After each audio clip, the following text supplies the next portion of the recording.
በስመ አብ ወወልድ ወመንፈስ ቅዱስ አሐዱ አምላክ በክርስቶስ ክርስቲያን በወልድ ውሉዳን በመንፈስ ቅዱስ መንፈሳውያን የተሰኛችሁ የእግዚአብሔር ልጆች የእመቤታችን የቅድስት ድንግል ማርያም የመስቀል ሥር የአስራት በኩራት ልጆች በእግዚአብሔር ፍጹም ሰላምታ ሰላም እላችኋለሁ። ሳይገባንና ሳይገባን እድሜ ለንስሐ ሰጥቶ ለዚህ ሰዓት ለዚህ ደቂቃ ያደረሰን አምላካችን እግዚአብሔር ክብርና ምስጋና ይድረሰው። ከሷ አትለይምና እናታችን ማምላክ ወላዲተ አምላክ ክብርና ምስጋና ይድረሳት። ጻድቃን ሰማዕታት አበው መነኮሳት እንዲሁም መላእክት እንደየክብራቸው ክብርና ምስጋና ይድረሳቸው። ይሄ ድምጽ የሚሰማችሁ ሁላችሁ እንኳን ለታላቁ በዓለ ደብረ ታቦር በሰላም በጤና አደረሳችሁ አደረሰን። ዛሬ እግዚአብሔር አምላክ ቢወድና ቢፈቅድ ስለ ደብረ ታቦር አንዳንድ ጥያቄዎችን እናነሳለን። ይህንንም ጥያቄ እንዲመልሱልን ገላን ፈለገ ብርሃን ቅድስት ልደታ ለማርያምና አቡነ ገብረ መንፈስ ቅዱስ የሐዲሳት መምህር አምደ ጽዮን ዓለም ነው በመካከላችን ይገኛሉ። እሳቸውም እንግዲህ እግዚአብሔር ያቀበላቸው እንዲያስተምሩ እንዲመክሩን ጋብዘናቸዋል። ወደ አባታችን እንሄዳለን። ከመሄዳችን በፊት ግን አንድ ጥያቄ ላስቀድምና ወደ ትምህርቱ እንሄዳለን። ደብረ ታቦር ማለት ምንድነው? አባታችን ምሳሌውስ ባጭሩ ያስረዱን አባት። እንግዲህ ደብረ ታቦር ማለት ደብር ተራራ ነው። ታቦር ስም ነው። በሰው ስም የተጠቀሰ ነው። ትናንትናም እንዳስተማረው ነው እንደተነጋገር ነው ክርስቶስም እንደነገረን ደብረ ታቦር የቤተ ክርስቲያን የወንጌል ምሳሌ ነው። የወንጌል ምሳሌ እንደቱ ምንድነው ይባል? አሁን ወንጌል ሲማሯት ጻር አላት፣ ጋር አላት፣ ታደክማለች። ተራራም ሲወጡበት ያደክማል፣ ወገብ ያጎብጣል። ከላይ ወጥቶ ግን ደልዳላው ደርሶ ግጫውን ሲያዩ አየር ሲቀበሉ ጥንጫውን ሲያዩ ግን ደስ ያሰኛል። ወንጌልም ከተማሯት በኋላ ሲያመሰጥሩት ኃጢአት ስሬት ሲገኝባት ደስ ያሰኛልና የወንጌል ምሳሌ ናት። አንድም ደግሞ የቤተ ክርስቲያን ምሳሌ ናት። የቤተ ክርስቲያን በዚች አሁን በቤተ ክርስቲያን ምሳሌነቷ ምንድነው? በቤተ መንግስትስ በመንግስተ ሰማያት ስለ መንግስተ ሰማያት ምሳሌነቷ ሲበች መንግስተ ሰማያት እስመ በብዙ ጻማ ሐለወነ ንባዕም ይላል። ለመንግስተ እግዚአብሔር በብዙ ድካም በብዙ ውጣ ውረድ በመጾም በመጸለይ በአውስ ተጠባብ አንቀጽ በመስጠት በመድከም በመስገድ ነው እግዚአብሔር መንግስተ ሰማያት የምትወረሰው ማለት ነው። ስለዚህ በመንግስተ ሰማያት ትመሰላለች። በቤተ ክርስቲያን ስትመሰል ደግሞ በቤተ ክርስቲያን ሐዲስ ኪዳንና ብሉይ ኪዳን ይማሩባታል። ብሉይ ኪዳን ምስጢረ መለኮት አለ። ብሉይ ኪዳን አብርሃም ያየው ምስጢረ ሥላሴ አለ። በቤተ ክርስቲያንም እንደዚሁ ምስጢረ መለኮቱ ይገለጥባታል።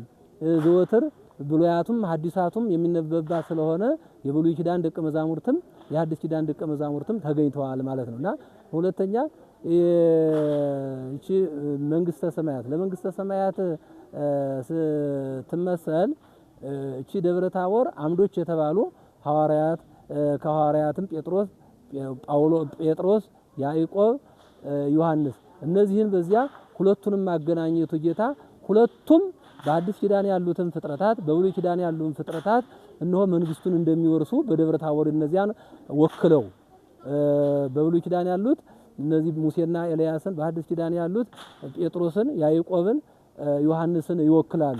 ደግሞ እነዚህ አምዶች የተባሉት ጴጥሮስ የእምነት ነው። ጴጥሮስ በእምነት ይመሰላል። አንተ ውእቱ ወልደ እግዚአብሔር፣ አንተ የእግዚአብሔር ልጅ፣ አንተ ክርስቶስ ኮክነ የእግዚአብሔር ልጅ፣ አንተ አለት ነህ ብሎ ተናግሯልና ባለ የዮሐንስ ደግሞ በፍቅር ይመሰላል። እምነት፣ ተስፋ፣ ፍቅር በፍቅር እስከ መስቀል ድረስ ስለ ፍቅሩ ቀናኤ ነው። ዘረፈቀው ሰጽኑ ለክርስቶስ ስለሚለው ማለት ነው። ስለዚህ እሱ ይመሰላል። በተስፋ ያዕቆብ ነው። ያዕቆብ ከሐዋርያት አስቀድሞ ወረደ፣ ተወለደ፣ አረገ፣ ሞተ እያለ ሲያስተምር በሰማዕትነት የሞተ ስለሆነ ማለት ነው። ስለዚህ በዚህ ሁላ ስለሚመሰል ደብረ ታቦር የወንጌል ምሳሌ ናት። ታደክማለች። ወንጌል መጹት ጥላት ግን እንደራስህ ውደድ ትላለች።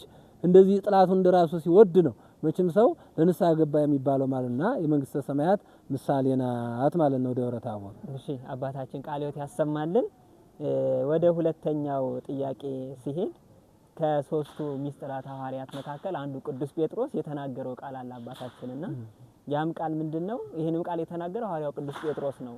ያም ቃል ምንድነው? በዚህ መኖር ለኛ መልካም ነው የሚል ቃል አለና ያ መልካም ነገር ምንድነው አባታችን? አዎ ቅዱስ ጴጥሮስ እንግዲህ እንዘ የተናገሩ ነው እየተነጋገሩ ምስሌው መጻ ደመና ብር ወከለሎሙ ወጸለሎሙ ደመና ገረዳቸው። ያን ጊዜ ዋውሳ ቅዱስ ጴጥሮስም መልሷል።